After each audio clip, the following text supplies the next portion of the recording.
In a world with superheroes, there's a couple everyone adores: the Commander, a hero with superhuman strength, and Jetstream, who can fly and is highly skilled in combat. Behind their costumes, they live as Steve and Josie's stronghold, and they have a teenage son named Will, who dreams of following in their footsteps someday. Though there's one small problem: he has no superpowers. One morning, before his first day at his new school, Will tries to impress his dad by lifting a stack of weights. He pretends he can do it on his own, and his father, not suspecting a thing, proudly believes his son is finally starting his path as a hero. A little later, Layla arrives. She's his childhood best friend and has the power to control nature. They all sit down for breakfast, but the family moment is cut short when the Commander and Jetstream are called to an urgent mission in the city. A giant robot is causing chaos downtown, so the couple springs into action.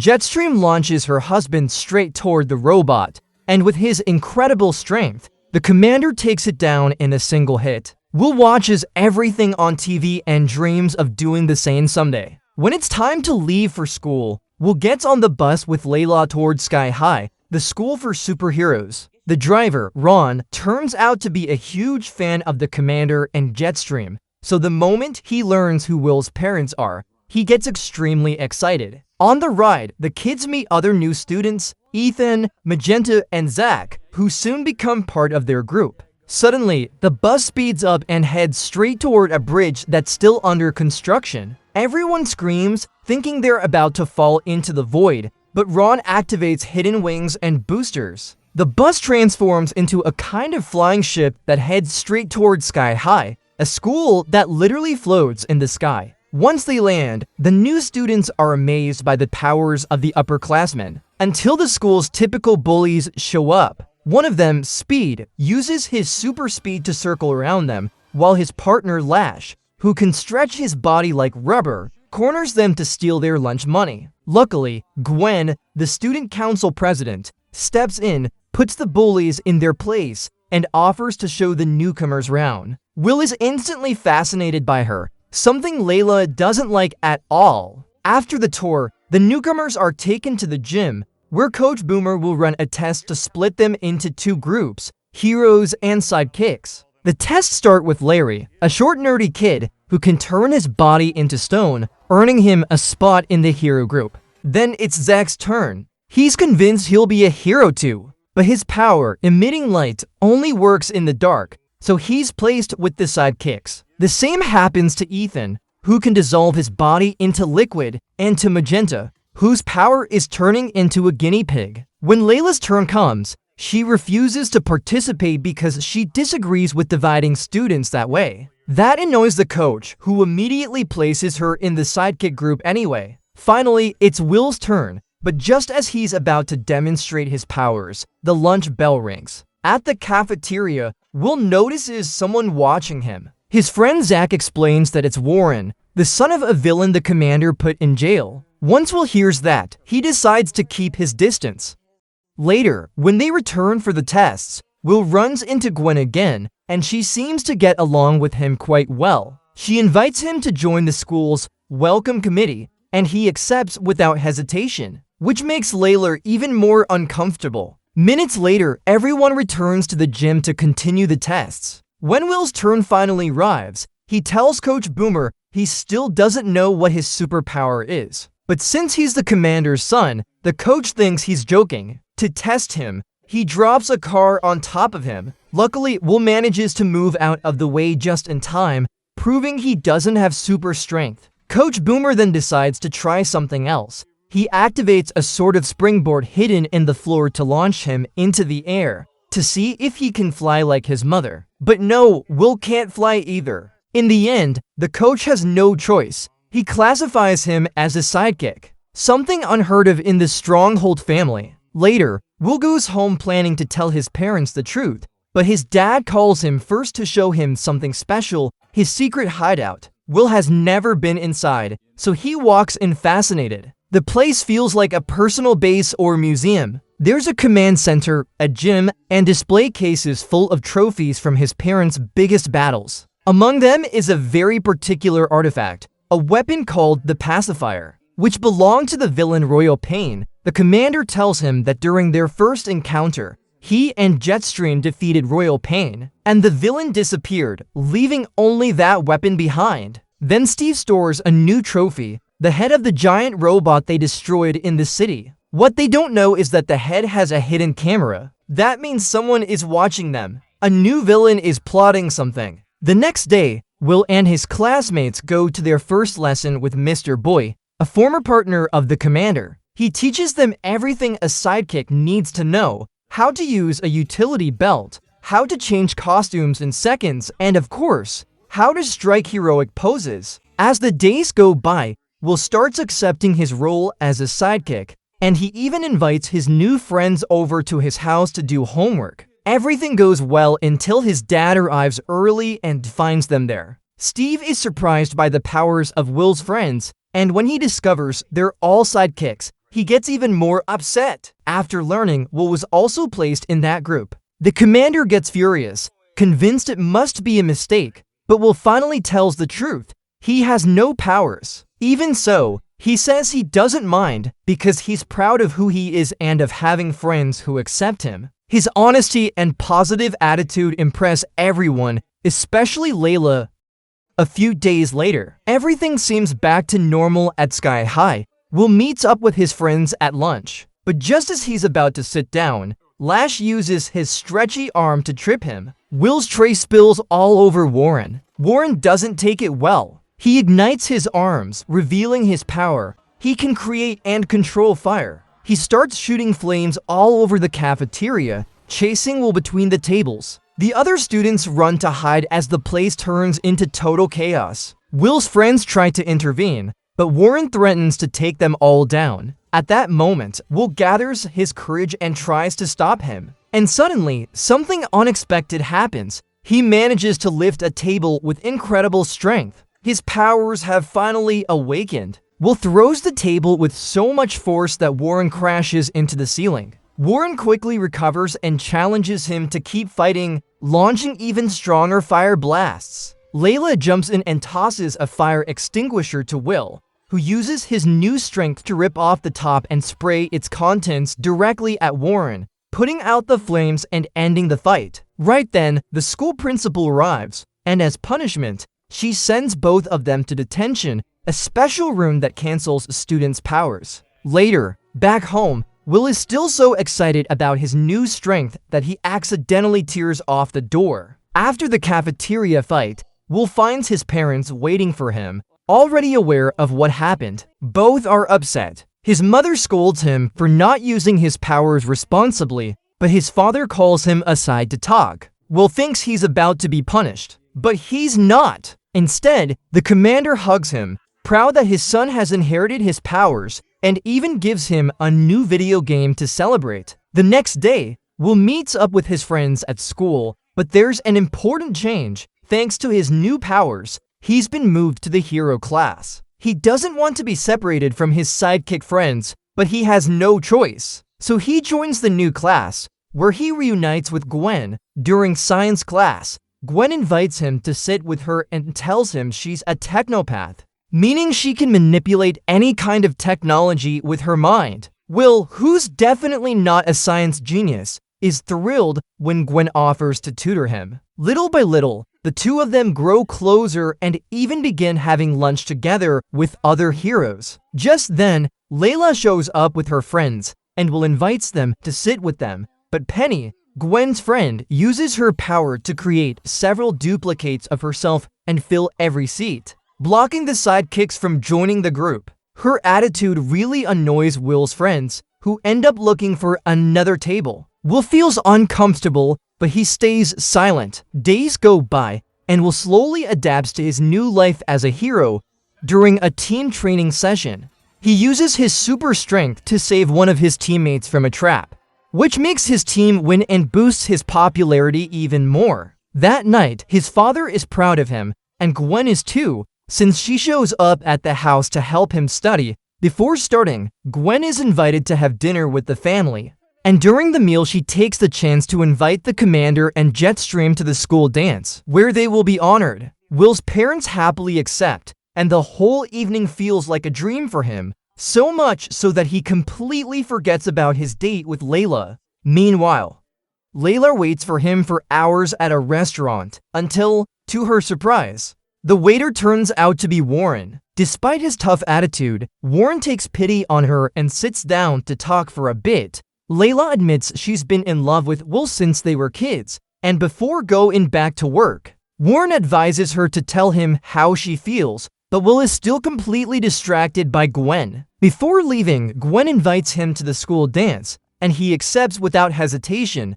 The next day, Will runs into Layla at the bus stop.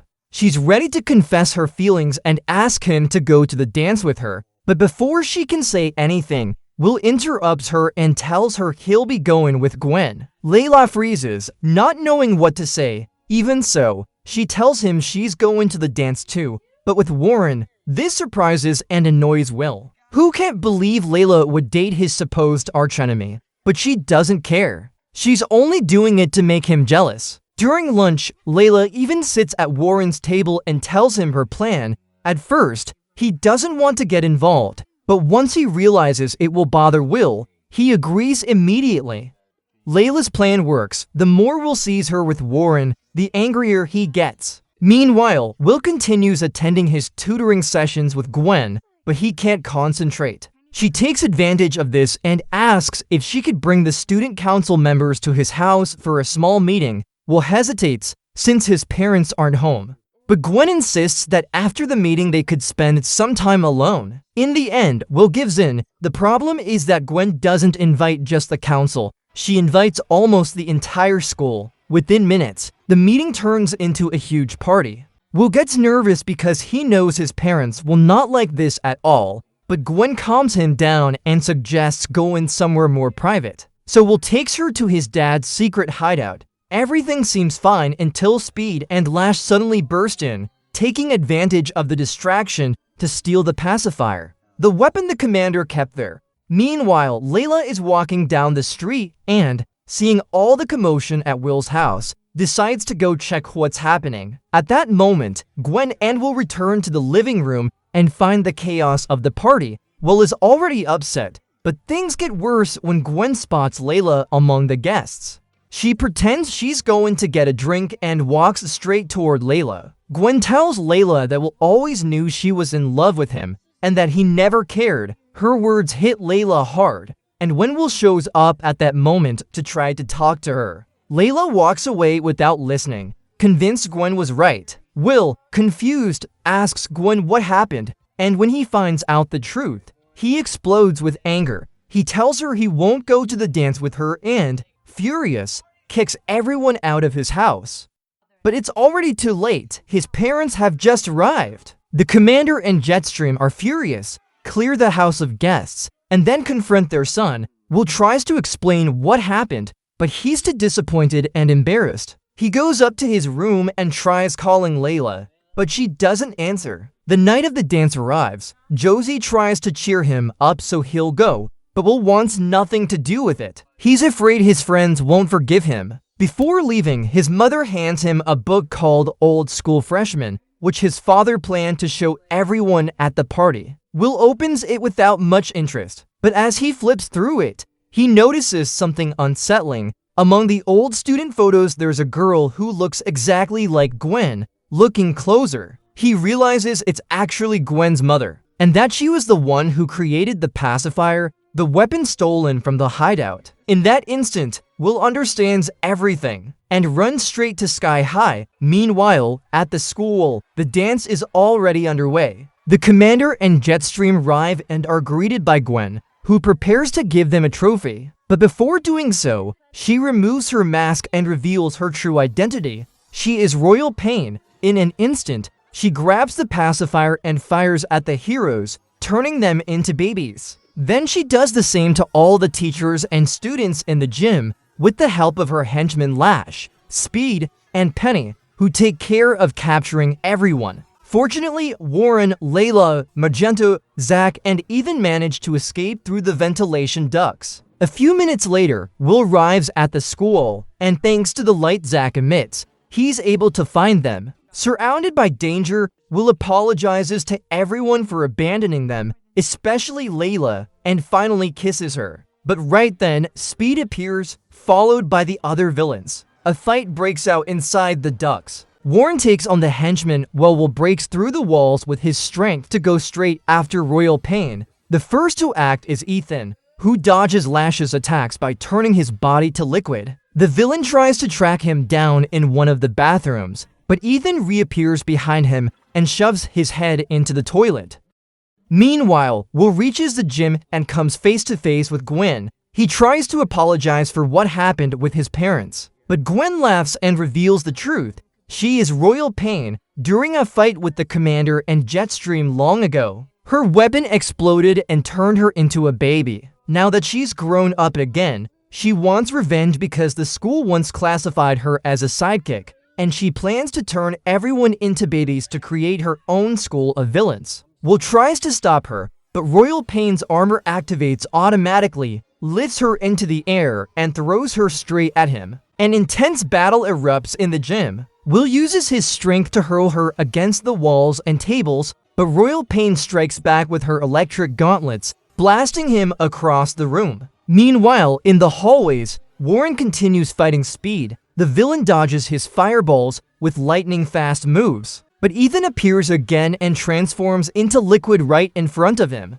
causing Speed to trip and crash into the wall. Warren seizes the moment and throws a fireball directly at him, knocking him out. Finally, it's Layla's turn. She faces Penny, the girl who can clone herself. Penny creates several copies, and all of them rush at Layla at the same time. At first, Layla holds back because she doesn't want to use her powers to hurt anyone. But when Penny lands a punch straight to her face, she changes her mind. Layla unleashes her full power and makes huge tree trunks and roots burst from the ground, trapping all of Penny's clones at once. When the villain is immobilized, Layla starts to leave, but Penny yells something that freezes her in place. Gwen has activated a mechanism to shut down the school's anti-gravity engine, and in just 10 minutes, Sky High will crash into the ground. The problem is that the device is hidden deep inside the pipes, and only someone very small could reach it. So Magenta, who can turn into an animal, volunteers for the mission. She transforms into a guinea pig and darts through the ducts at top speed to find the device before it's too late. Meanwhile, in the gym, Will is still fighting Royal Pain. Both are exhausted, but in a moment of distraction, she manages to hit him so hard that she knocks him straight out of the school. Warren and Layla arrive just in time to see him fall, and they fear the worst. But no, in the middle of the fall, Will discovers his second superpower. He can fly, just like his mother. With his new ability, he shoots back toward the school and slams into Royal Pain, destroying her helmet with a single punch. The villain is knocked out, and for a moment, it seems like everything is finally over. However, just as the group begins to celebrate, Gwen wakes up and, before anyone can stop her, uses her glove to shut down the anti-gravity engine completely. Within seconds, the entire school begins to plummet at terrifying speed. Inside the pipes, Magenta hears the metal shaking and rushes to cut the device's cable to stop the fall. Meanwhile, Will flies to the bottom of the school and, using all his strength, tries to hold it in the air to buy some time. But the weight is overwhelming. Everyone in the gym is panicking, and down on Earth, a couple who just bought their new home look up in horror. The entire school is falling right on top of them. At the very last moment, Magenta manages to cut the cable, and the anti-gravity engine comes back to life. The school stops abruptly and begins to float again. Will pushes it back into the sky, saving everyone. With the emergency under control,